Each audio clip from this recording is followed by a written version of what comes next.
नमस्कार, मी अश्विनी. तालुका माझा न्यूज मध्ये आपले स्वागत. तर टाकूया एक नजर शहरातील काही बातम्यांवर.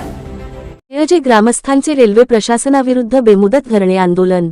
रेल्वे रूळ ओलांडण्यासाठी जुन्या रेल्वे फाटकापासून ये जा करण्याकरिता नवीन मार्ग उपलब्ध करून द्यावा, या मागणीसाठी नियोजित ग्रामस्थांनी रेल्वे प्रशासनाविरुद्ध बेमुदत धरणे आंदोलन सुरू केले आहे.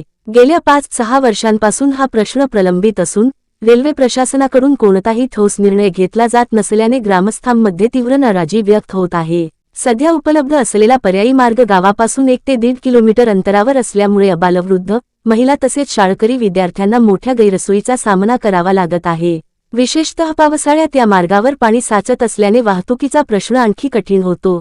पूर्वी रेल्वे फाटकाचा मार्ग स्थानिकांसाठी सोयीचा होता, मात्र तो बंद करून दूरचा मार्ग उपलब्ध केल्याने ग्रामस्थांना मोठी अडचण निर्माण झाली आहे. या संदर्भात नियोजित ग्रामस्थांनी अनेक वेळा रेल्वे प्रशासनाला पत्रव्यवहार केला, निवेदने दिली तसेच DRM यांची भेटही घेतली, मात्र अद्याप कोणतीही ठोस पावले प्रशासनाने उचलली नाही. त्यामुळे अखेर 28 मार्चपासून ग्रामस्थांनी बेमुदत आंदोलनाचा पावित्र्य घेतला आहे. आपल्या निजे ग्रामस्थ मंडळाच्या वतीने आज रेल्वे प्रशासनाच्या विरोधात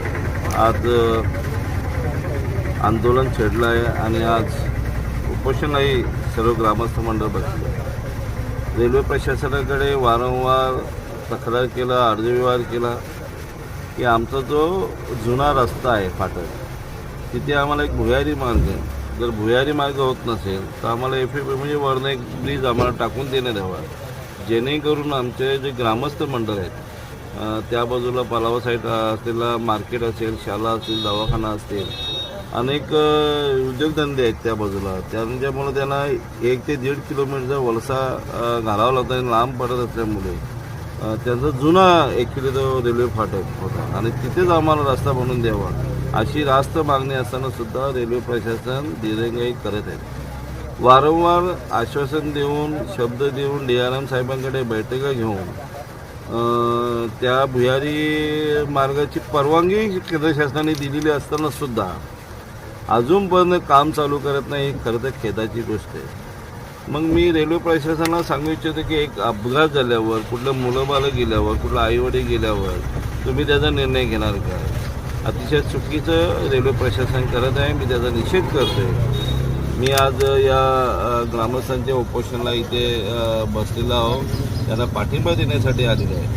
मी आपले कल्याण लोकसभेचे लाडके खासदार जे वारंवार नागरिकांची कामं अतिशय चांगल्या वेगाने करत असतात, त्यांच्यासमोर ही व्यथा मांडणार आहे की ह्या तातडीने विषय आपला हा सुटला पाहिजे आणि आम्हा सर्व ग्रामस्थांना आशा आहे की खासदार श्रीकांत शिंदे साहेबांच्या माध्यमातून हा प्रश्न तातडीने सुटला जाईल असा आम्हाला आशा वाटतो आणि आमचं संपूर्ण निर्जे ग्रामस्थाच्या सर्व नागरिकांना या उपोषणाला पाठिंबा.